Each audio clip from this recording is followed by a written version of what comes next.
What's up, everybody? I'm Katie, And I'm Morgan. and this is For Your Misinformation. We are two Midwestern feminists here to break down the political news that you need to know without the misinformation that you don't. Let us break down the problem and tell you what we're doing and what you can do to help solve it. Hey, Katie. Hi, Morgan. How are you? I'm okay. That sounded certain. Like, all things considered, I'm fine.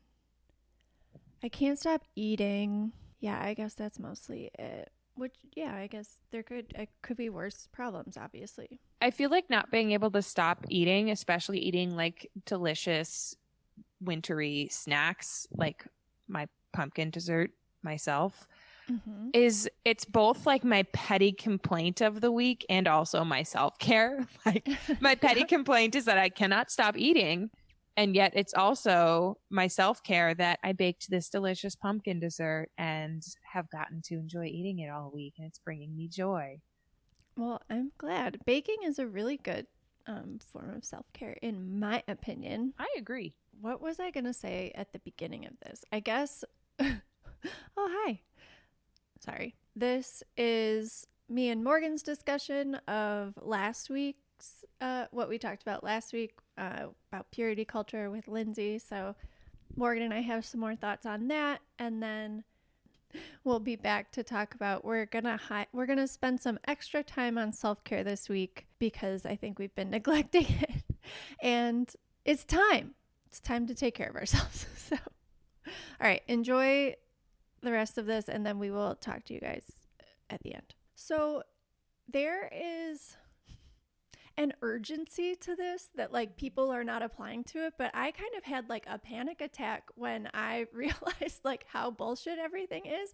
And I actually called Clark and was like, we were dating but not engaged, and we were like newly dating. I should be able to go to the grocery store without getting sexually harassed, right? Well, actually, it was, I should be able to go to the grocery store without getting catcalled, right? And he was like, yes, absolutely. And I was like, but catcalling, like, I, for a really long time, mistook sexual harassment for sexual assault.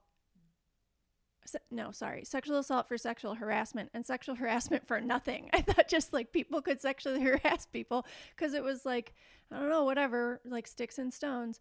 But no, that's actually not true. I was 27 before I figured it out, and thank goodness for Clark. But yes, so he explained it in like a very nice way. And I figured out that catcalling is actually sexual harassment. I thought I'd been sexually harassed once before. I'd actually been sexually assaulted once before. So that was a really big, weird day. And I was 27. It was January 6th. I remember. Remember how I'm weird about dates? Oh, I remember. It was I definitely January 6th. remember. Oh, and I was there. You worked for me. Yes, Yeah. yes. Okay, you tell me from your perspective what the fuck was going on that day. You were just like, hey, like, can we talk about something? I think I called you and Jamil into my office. You did. Okay. Yeah. And we at first thought it was going to be work related, No. because we were at work. But then you were like, okay, so you got to tell me, am I like being like crazy with this? But like this happened, and I think I just had this like epiphany. I think that was the word that came up. Yes. And I was like, yes. Life was probably so much better before you realized this, but now real progress can be made. Yes, and I also remember feeling really stupid because you and Jamil are both younger than me, and you were both, well, yeah, and so whatever. Yes, I have made a lot of progress since then. I honestly attribute it to the garbage men that I dated for a long time, and society, whatever. So there's that. But that it's urgent that we teach girls that this shit is not true before that. Right. Like we have to teach girls this kind of stuff at a young age so that they don't just get used to putting up with it and tolerating it, so that they don't do it to each other as well. The misogyny can 100% come from inside the house.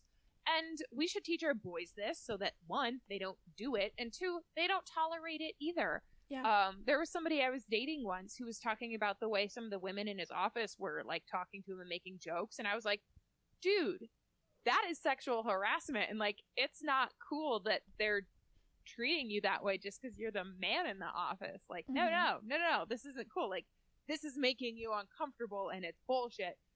Like, you know, dude, like, and this is something we should talk about with our kids. We should talk about this with girls, especially when they're younger, because that's how we can prevent it. We have to have awareness. And we have the data to prove it. Yeah. And like, girls should know when, if they're being made to feel a certain way. Also, we have to have those conversations so they know that it's not their fault. I will never forget the first time a grown man yelled at me for the way I was dressed, being too sexual, and it made me feel so icky. I didn't understand. Do you remember how old you were? I was 9. I was 10. I was 9 years old, and a grown man was like being mean and gross to me about the way I was dressed, being sexual. My friend and her cousin were having a like water balloon fight at a block party, and a grown man made a joke about a wet t-shirt contest, and I had to like go home and look that up. Yeah. Gross. Yeah. I remember what I was wearing. It was this little like ruched yellow tank top that my mom had picked out and given me. She's like, I had one exactly like this in the 70s when I was your age. And she's like, I can't believe that I found this. And she thought it was like so cute.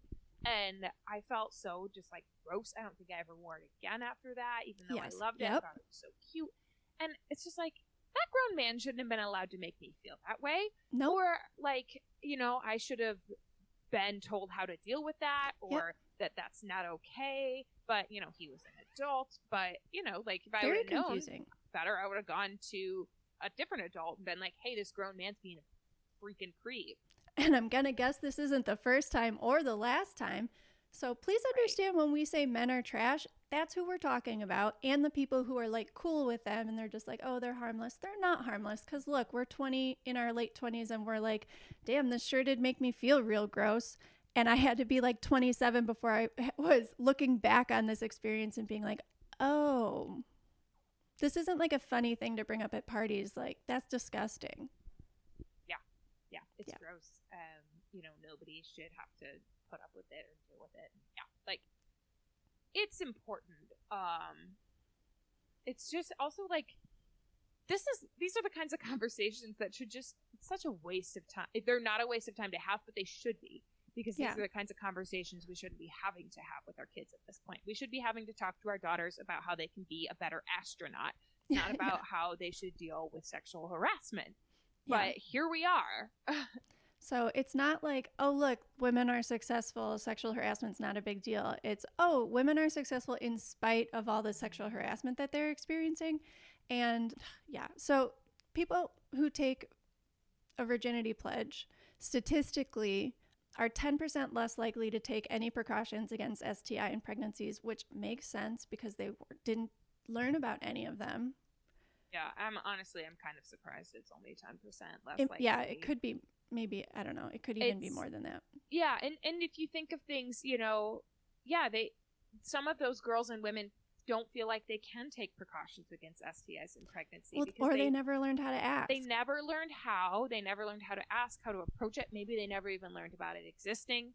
Or there's so much shame that surrounds any kind of sexuality or sexual encounter.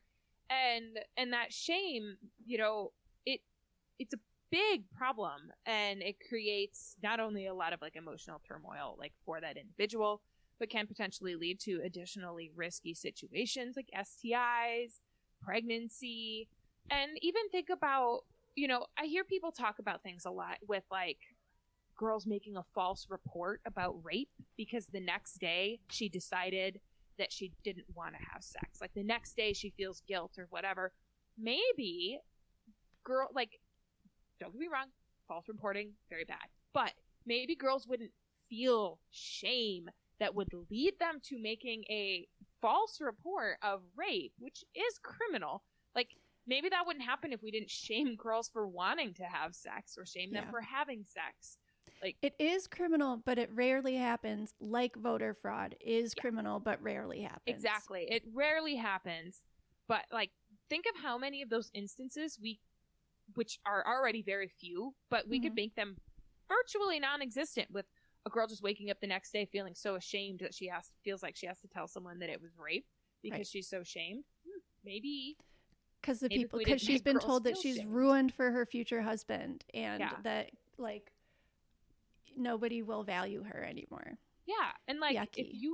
if you personally come to the decision that like, I don't want to have sex, great, that's fine. If you personally come to the decision that you want to have all the sex, great, that's fine. Either way, like, let it be your choice. Make sure it's safe and responsible, and that there's regular, STI testing and all of that I love to talk about when I'm teaching sex ed classes. But yeah, it's just there should be no shame around sex, and it especially should not be gendered.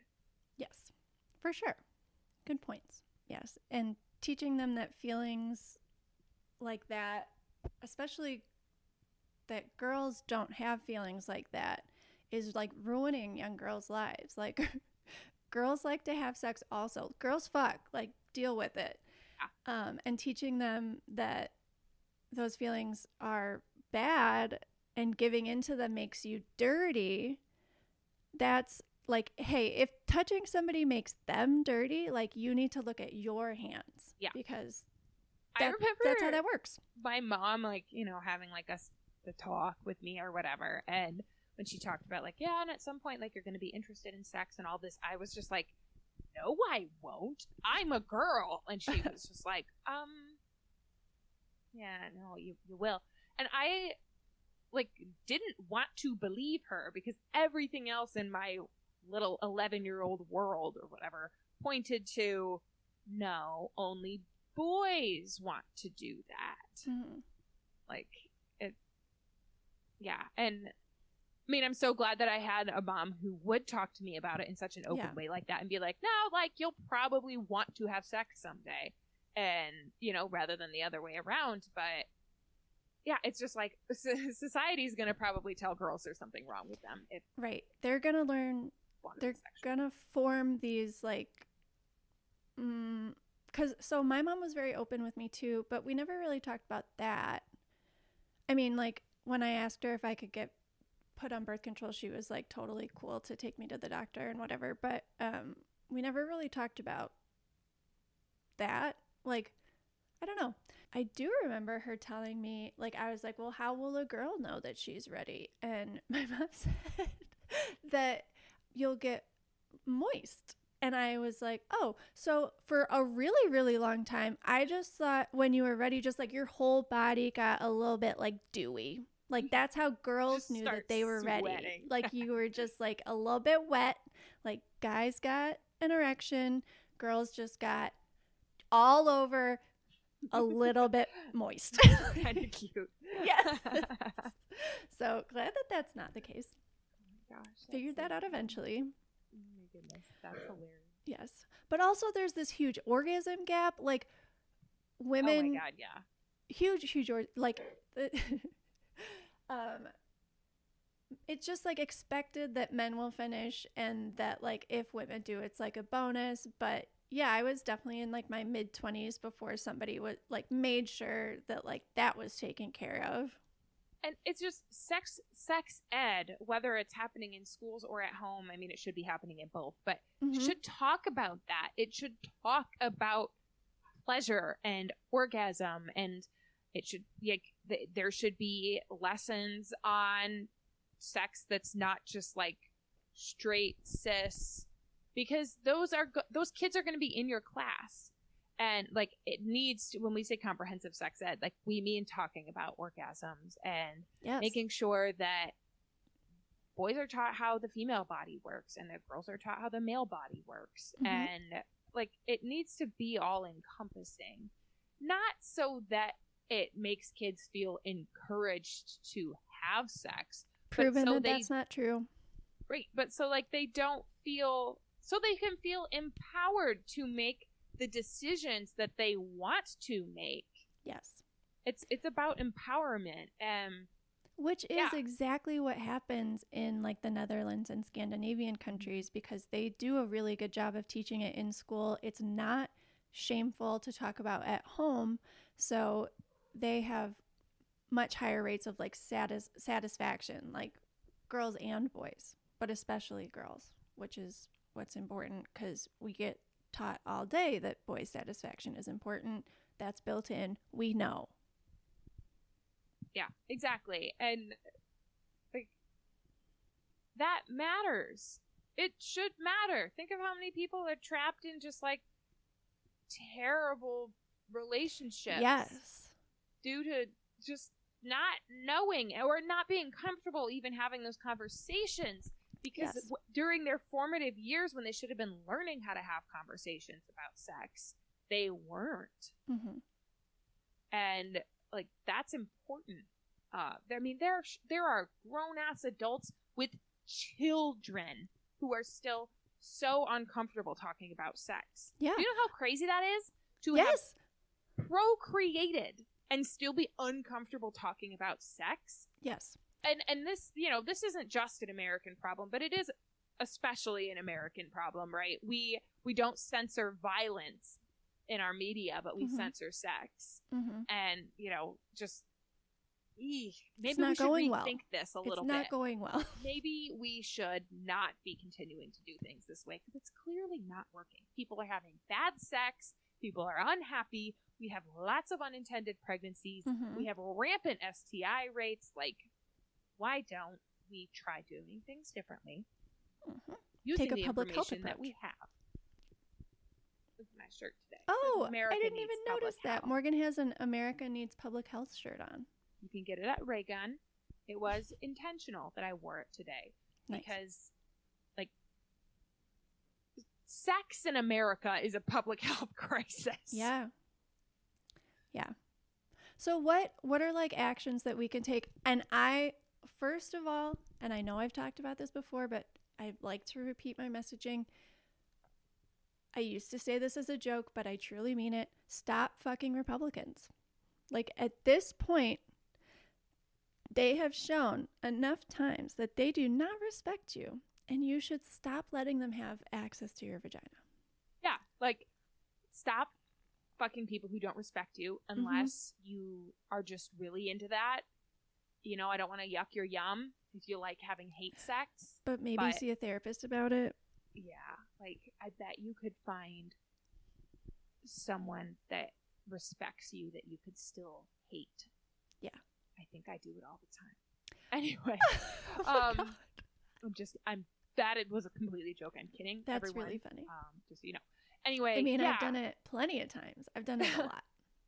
Like, we need better sex ed. We need actual comprehensive sex ed that doesn't just talk to kids and teens about, like, STIs are scary. We need to not teach that in an approach that's going to make people terrified and shameful, because then they just don't disclose their STIs to their partners, or they don't get tested at all because they don't want to know. Which is especially unfortunate because they're very, very, like, most STIs are very treatable and curable. Like, some of the kids in my classes are so shocked when I teach Yes. them that. Like, they're just like, oh, they're so scared to get it. And it's like, I mean, I wouldn't love to get chlamydia, but like it's very easy to get rid of chlamydia. Right. Like, it's like, this does not have to be a big deal. It's like getting strep throat. I mean, it's not, but like it should be. It should just be like, it should be chill. Yeah, exactly. So yeah, we need to teach them that periods are not shameful. Ooh, Sex that's a good is not point. shameful. The body isn't shameful. Sorry. Yeah. Like, yes, everybody should think that way, for sure. And like, we also need to talk about that. Like, you don't need to feel shame because you want to have sex. You don't need to feel shame because of who you want to have sex with. You don't need to feel shame because you don't want to have sex. Mm-hmm. Like, that's fine too. Like, we need to open up those conversations. And, there's a lot of people listening who might be just, like, also grown-ass adults who feel very uncomfortable about the conversations around sex, or are, like, afraid to masturbate and all of these things that, like, you're never too old to learn new things. You're never too old to work on changing your mindset a little bit around sex and around relationships, and you deserve that. People shouldn't be walking around feeling shame either. And like, I feel like that's like one of the biggest pieces of it for me is the way that shame is so surrounded around, it's just so enveloped. Yes. In I wasted so much time on that feeling. Yeah. It's such a waste of time. And like we need to make sure we kick that shame. And we don't kick shame just by lifting people up. That can be part of it, but like making people feel proud isn't the opposite of banishing shame. Like it's shame comes from so many different sources, and it's just so much deeper. And you know, Brene Brown might be a great place to start, but I mean, just kind of maybe Brene Brown, if you're listening, can we work together to design a comprehensive sex ed program for youth and adults that is like a shame-free program? That'd be great. We slice through the shame. At us, Brene. Yeah.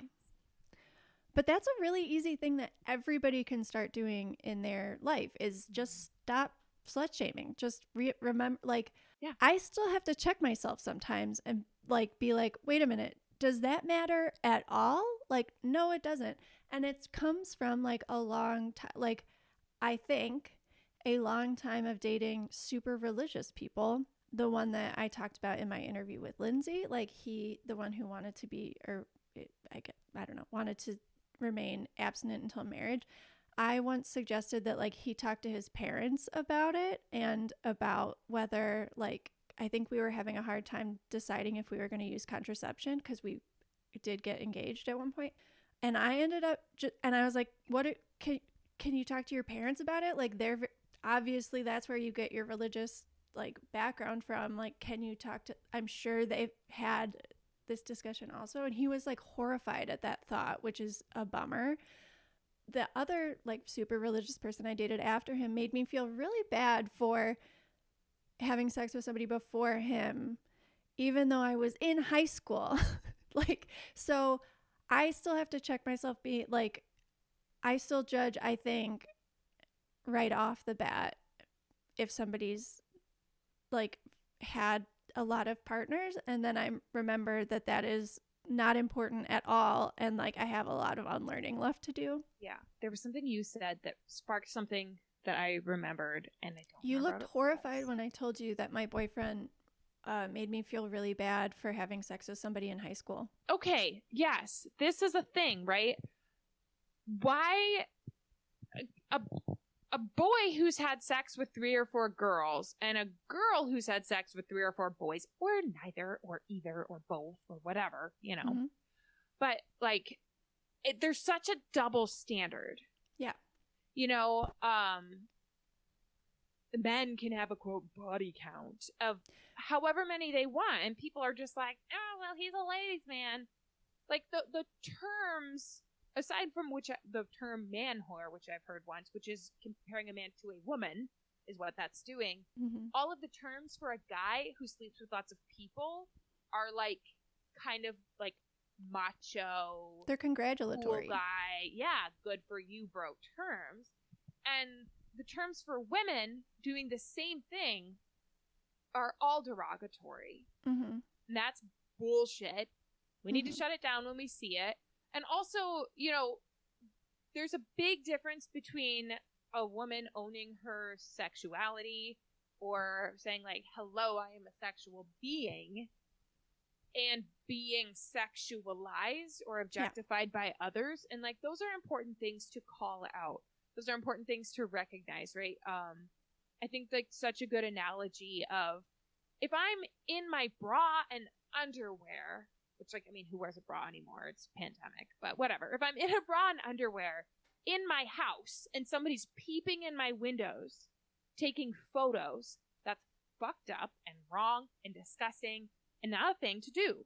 But if I want to wear a bikini swimsuit, which covers the same or even less skin, and go to a public pool, they're You not decided the same to thing do because that. I decided to do that. Like, consent is so important.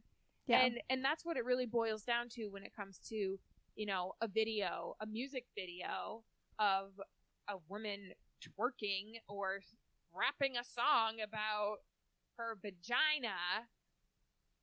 You know what I'm getting at. But like, Yeah. so much That was comes my out. top listened to song on my Spotify Wrapped. Right. Like, for real. Not yeah, kidding.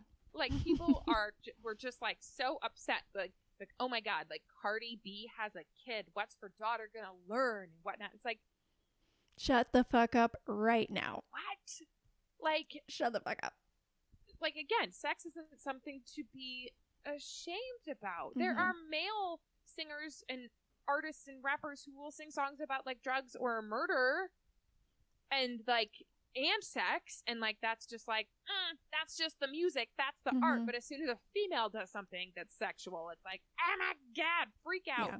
Or like saying you can't that, like, win. There's no winning. Or like saying because she has taken naked photos of herself for her own personal use, or because she has worn a certain thing or danced a certain way, now it's okay for the whole world to do and say whatever they want.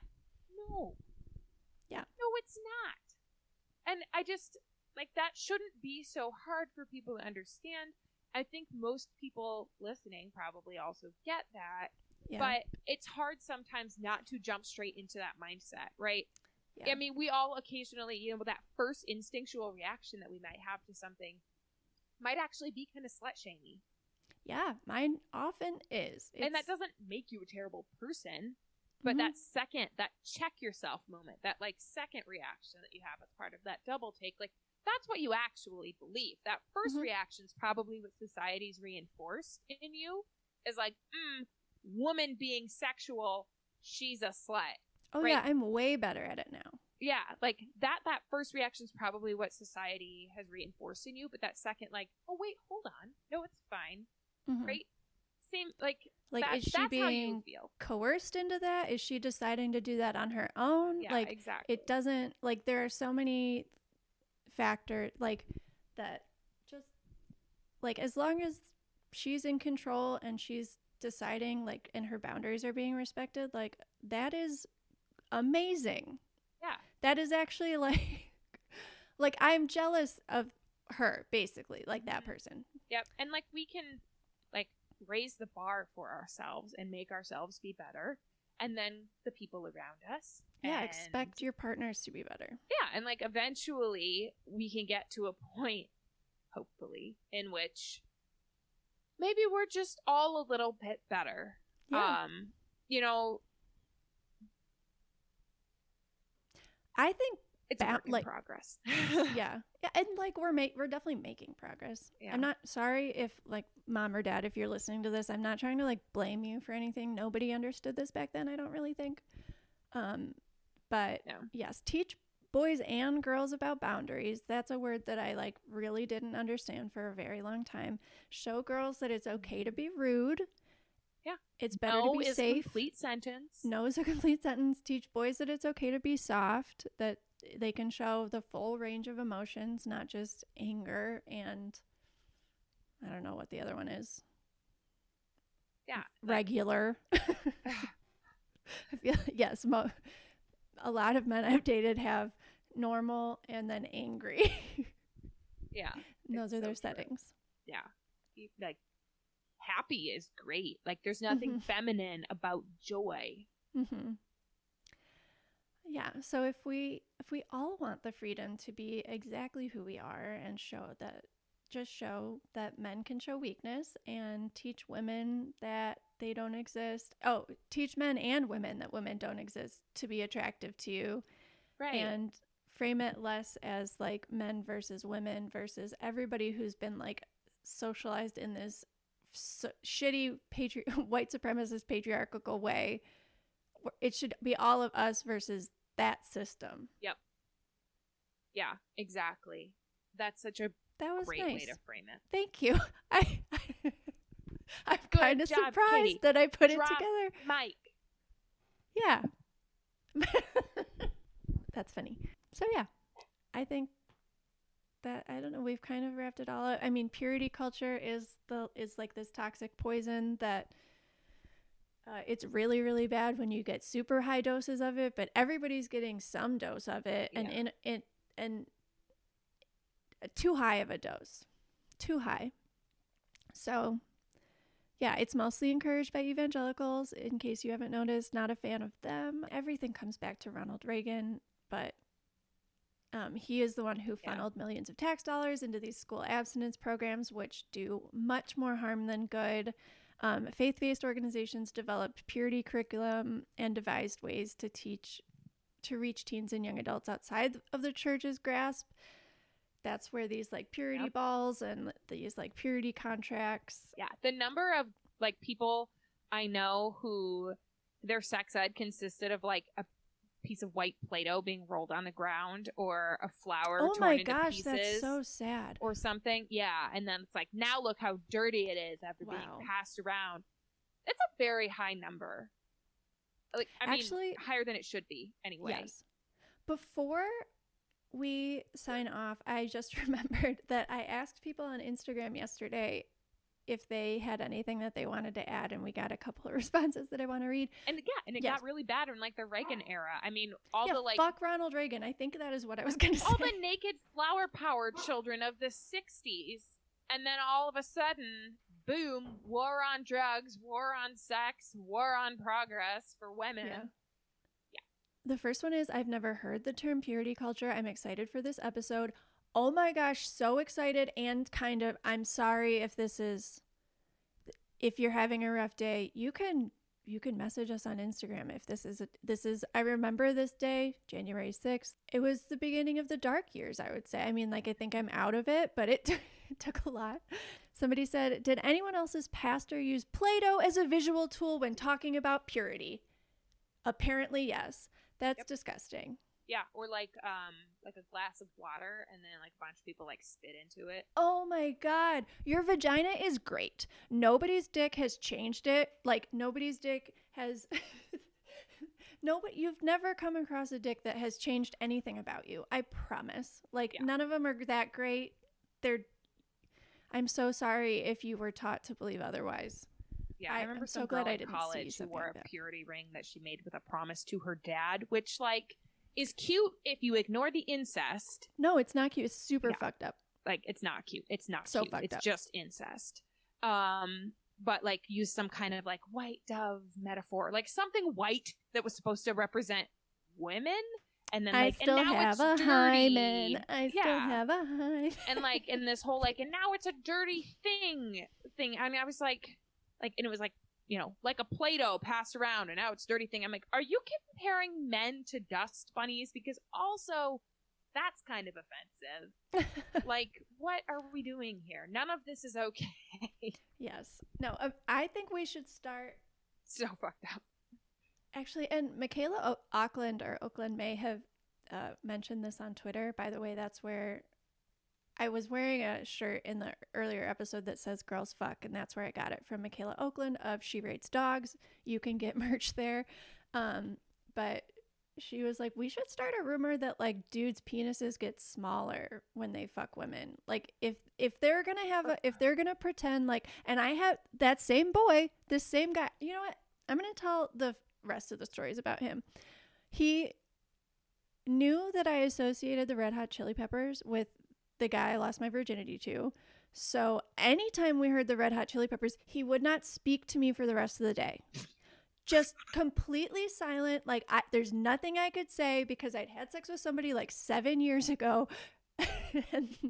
So that was insane. He was raised homeschool and evangelical. So I asked him about his sex ed, and he said that like his mom took him to a church, like a different church than the one they went to. And like a pastor explained what wet dreams were to him and then like sent everybody home. So like inadequate. And shoot, I feel like there was like one more story about him. What were we just talking about? The like Play-Doh thing?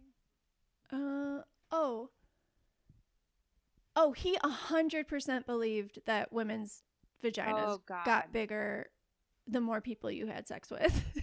Which is just like, dude, we're biologically designed to have children. Like, do you know what a baby's head looks like? And then we go back to normal. Like, fuck off if you think your dick's changing anything at all. It's not.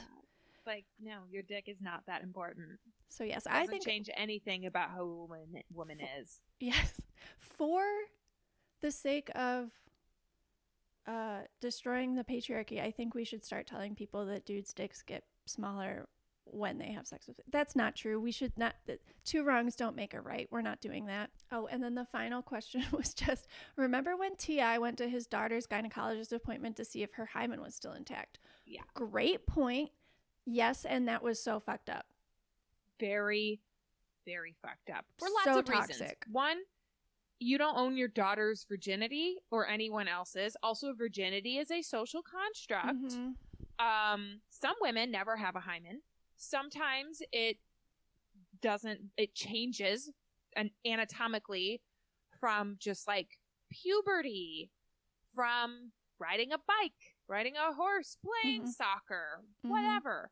Sometimes using a tampon. Yeah, using a tampon. Sometimes a woman or girl has sex or some kind of sexual encounter and it doesn't change at all. It's not like we said, your dick is not a gift. No, it's not. Nothing special. Another reason why we need comprehensive sex ed to also cover anatomy. I have been teaching sex ed classes before where the girls in the class, and the boys both, but the girls in the class thought the hymen was like a piece of tissue that just like covered, like a sheath, the vagina, like a sheath that just like covered it, so nothing could come in or out until that was broken. And I was like, honey, what do you think happens when you have your first period? Where do you think it goes? Well, just like out your pee hole. And then they kind of realized, like, oh, yeah. I have dated grown men who did not know that women don't pee out their vaginas. Great. Like, it's just... So, yeah, I think we can do better. We gotta do better, then. All right. I feel like we've done a pretty good job of covering purity culture. All right. So, we've had like a week between then and now to decompress. One of the craziest things is definitely that we surpassed a single-day record for COVID. In the meantime, which is more deaths than we lost on 9/11, lost more than 3,000 Americans in a single day. Yeah. So as of today that we're recording this little tail end bit, we've had 292,000 COVID deaths. Mm-hmm. By the time this episode comes out, we might have already surpassed 3,000 at this rate. 300,000. 300,000. We might have already surpassed 300,000 at this rate. A lot. Oh my goodness. Remember when we were like 50,000 people are going to die and that's so bad. Mm-hmm. That was just in March. We're dum-dums. Very sad. But the Pfizer vaccine was approved for emergency use and that's exciting. The New York Times has like a when will I get my COVID vaccine calculator, which is kind of interesting. I don't necessarily know if I want to use the word fun, but when you look at that, you realize that this is going to take a really long time for enough people to have gotten vaccinated for us to like feel safe and go back to quote unquote normal. Yeah. So it's important not to get like too excited about it and don't go hug your loved ones until every single one of you's, gotten the full set of vaccine, which is probably going to be months and months. Yeah. But this is a start.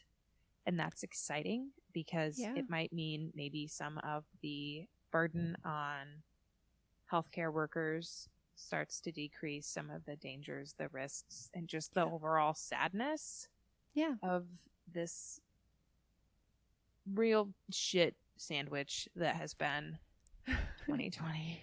Yeah. And speaking of harm reduction, if you're planning to gather for Christmas Eve or Christmas, which I don't recommend doing, especially if you're going to take masks off, but if you are going to, then you should absolutely be quarantining starting last week, really, starting last Thursday. But starting today would be great.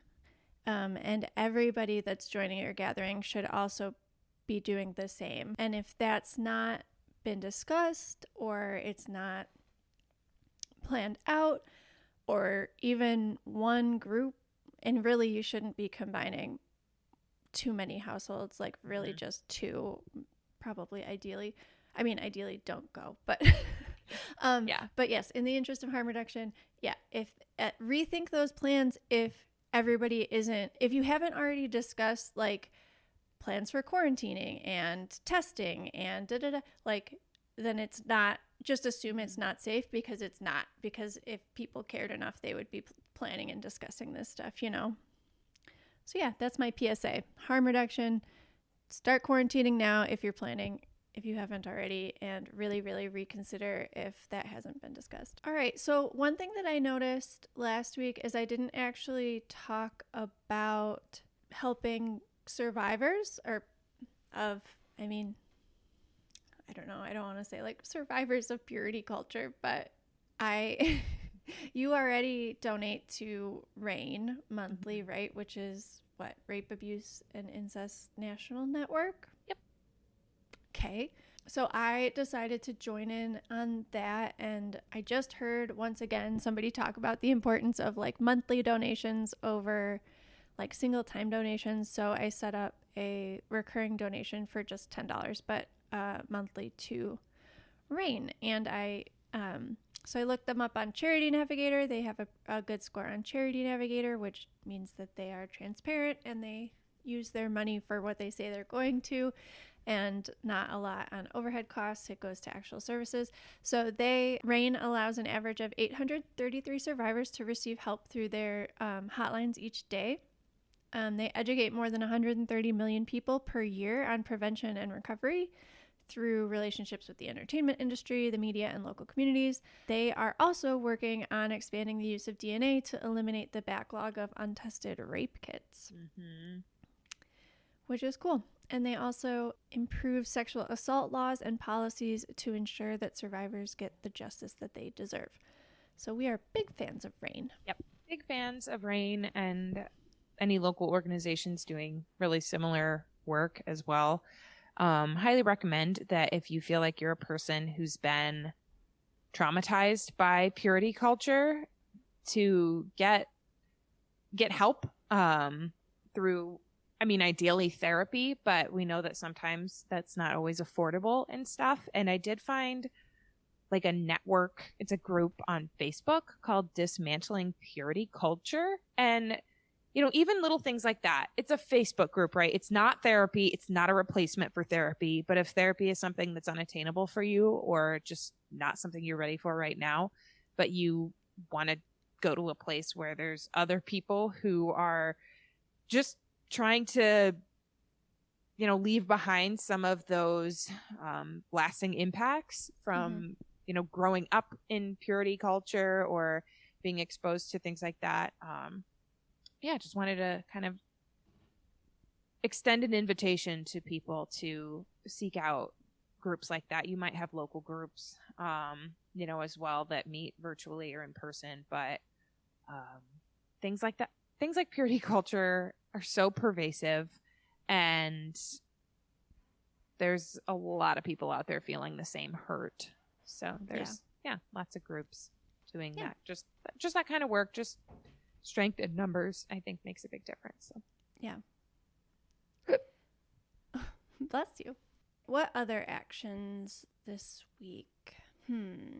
I haven't finished yet, but I've been writing some more of those postcards to Georgia, which are much shorter than the other postcards that I was writing, which is so nice. Like my hand can do a lot more in one sitting. And then I also, I don't know if I've talked about this before, but locally there's a really cool group called, I think it's LaGrange Diversity and Inclusion or something like that. And they've been hosting something in our community called Uncomfortable Conversations, which is just like people getting together and on Zoom to break into small groups of like 4 or 5, and then have discussions with people who are in your community about race. And it was really good.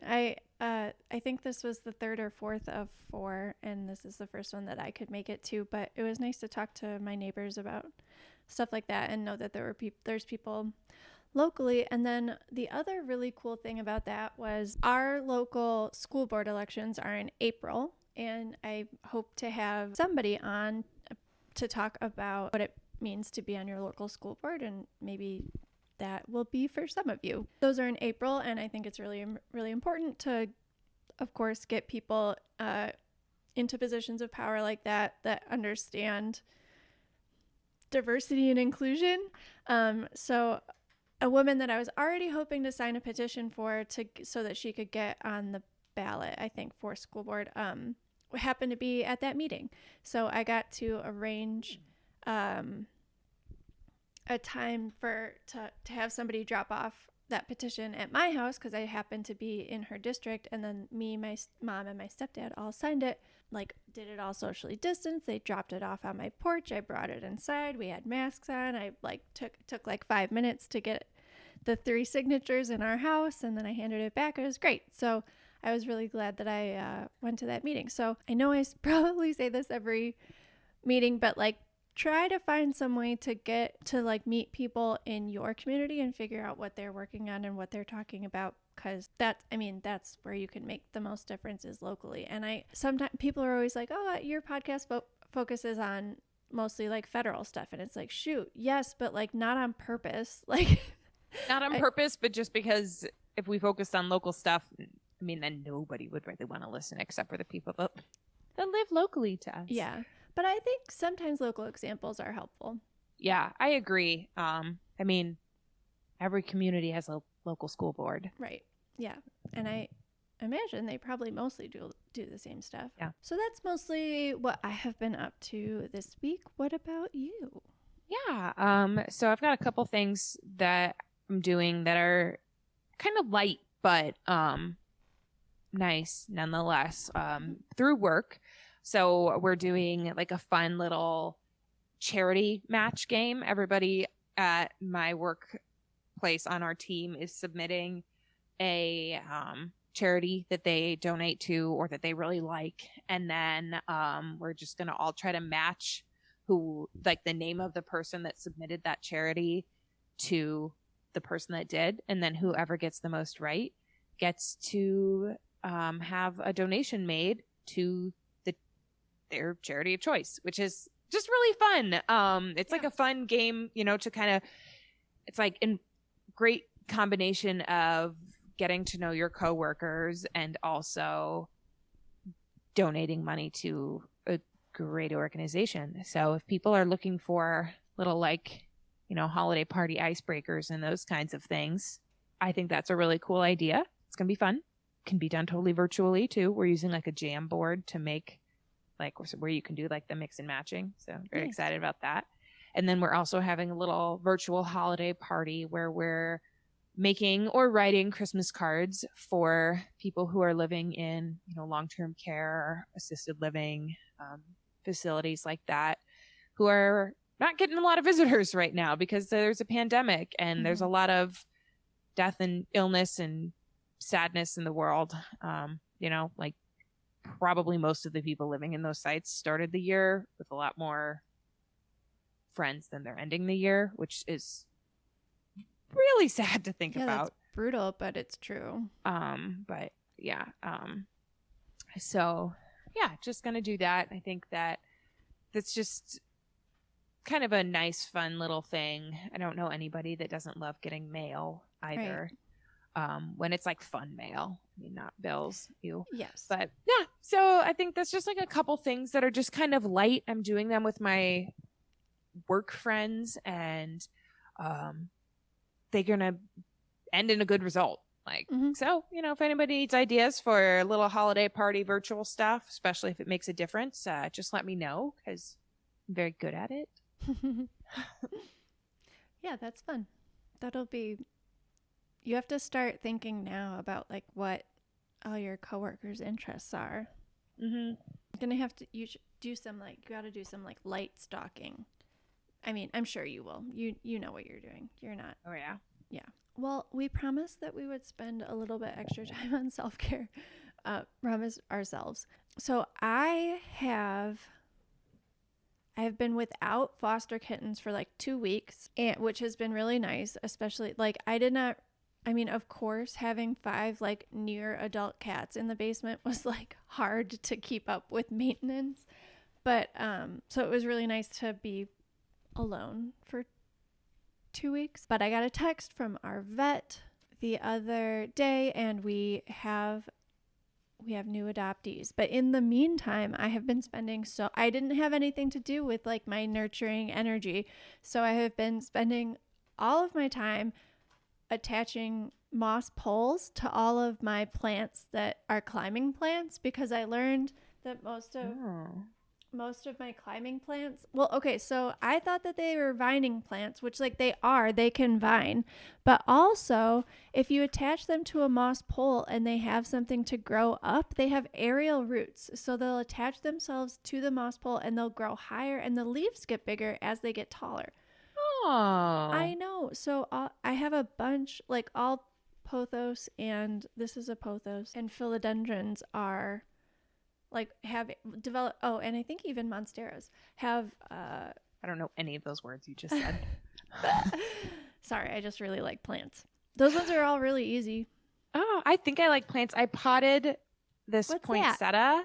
Oh, cute. The little baby. It's my one that I can have. I always kill poinsettias. Yeah, and I just have this one little baby one. I kill every plant ever, but and this is like a little one, so I can put it on a shelf that's really small that my cat can't get to, because cats cannot eat poinsettias. They can get really sick if they eat them.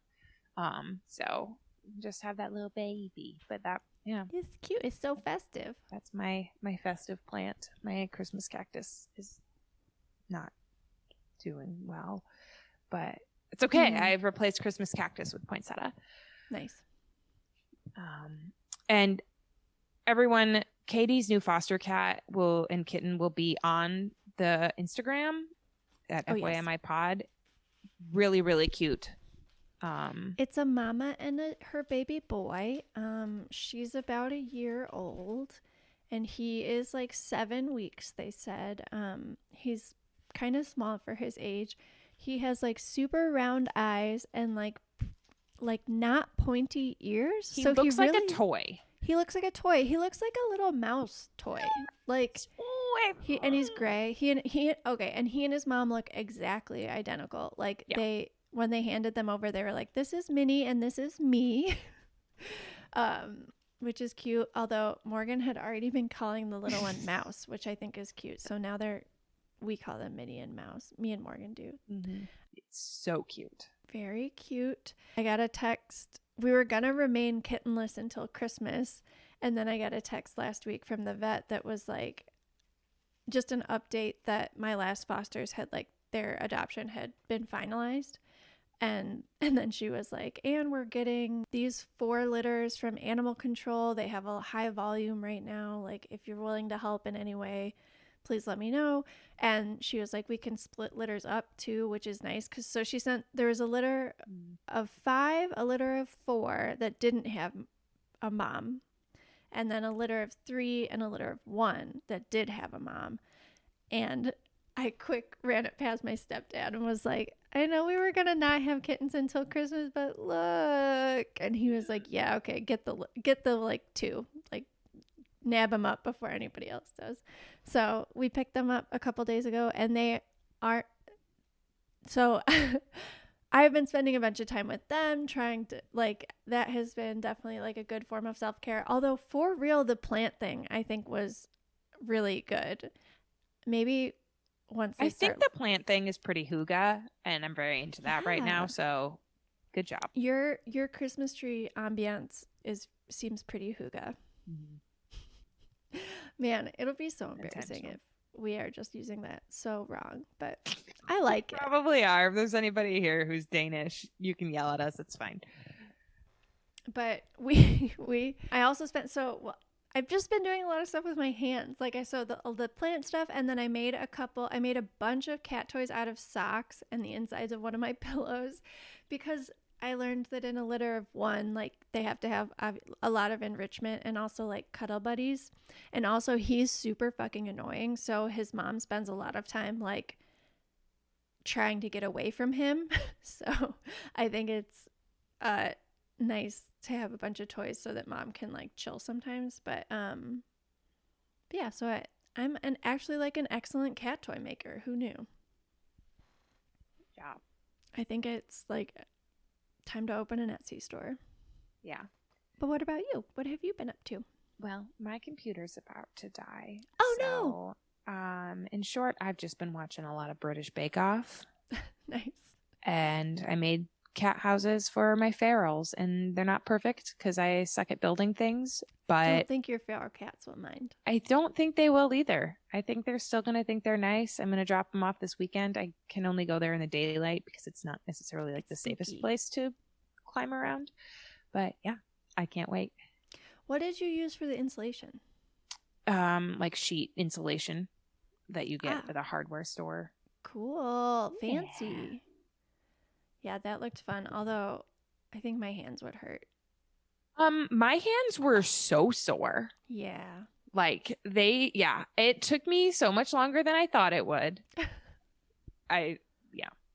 Oops.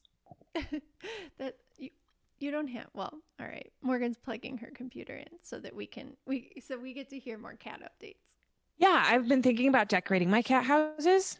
I thought about taking like a Sharpie and drawing on them, like making it look like a hotel, like writing like cat hotel on one. And then on another one, making it like a clubhouse and writing like cats only, no dogs allowed. But then I'm like, also not convinced that the people who roam around this area don't already think I'm an insane person. No, they do. Yeah. Which is, I mean, maybe I am. I don't know. But like, I'm like, well, maybe that would make it worse. Maybe that would make it better. Maybe they'd think it was really funny. Or maybe they would think that cat houses were so cool they would steal them. I don't know. Who knows? I don't know why anybody would steal a Rubbermaid container that is lined with duct tape and insulation. Mm-hmm. But looks pretty cozy. Looks kind of hygge. It is. I think they're going to be pretty warm and cozy little homes for these kitty cats. Yeah. But that's exciting. Will you like go back ever and see if they were in use? Oh, absolutely. I'll be okay. checking it out. I want updates, please. Yeah. I'm very, very intrigued. Yeah, I'm going to like leave food like next to them the first time that I leave them there, and then when I go back, I'm going to leave food next to it and then like back off and watch and see if a cat comes out of it to eat the food. So sneaky. I like it. Yeah, because I don't want to just like go back and then pop my head in because these cats are feral, so they wouldn't appreciate it and they'd probably never go back into the house again. And you'd probably never, if there were cats in there, you'd never like be able to use your eyes again. Yeah, but depending on the cat, some of them I've gotten really close to petting. That's exciting. Because they know that I'm the food lady, and then some of them are like, no, and they disappear into a sewage drain when they see me coming. You know what? It takes all kinds. It's fine. Feral's fine. And some of them aren't really fearful enough, and I trapped them 4 times. Come on, cat. That if they were a fish, they would have been dinner. This is true. Yeah. But I do love my feral cats. Yes. All right, we're gonna go. We're gonna talk to you guys next week. We'll be on point. We'll have our shit together next week, we promise. And in the meantime, stay sexy and dismantle purity culture. Perfect. Bye. Bye. Thank you guys so much for listening to For Your Misinformation. If you haven't already, please subscribe to the podcast, and if you like it, give us a rating and a review. It helps us find more listeners, and the more of us there are, the better. And make sure you follow us on Instagram and Twitter at FYMI Pod. Shout out to Ben Schlofelt for the audio production, Hope Dye for the podcast art, Kyle Dibdahl for the intro and outro music, and Adam Roston, who edits these videos every week so you can watch them on YouTube. We come out with new episodes every Monday.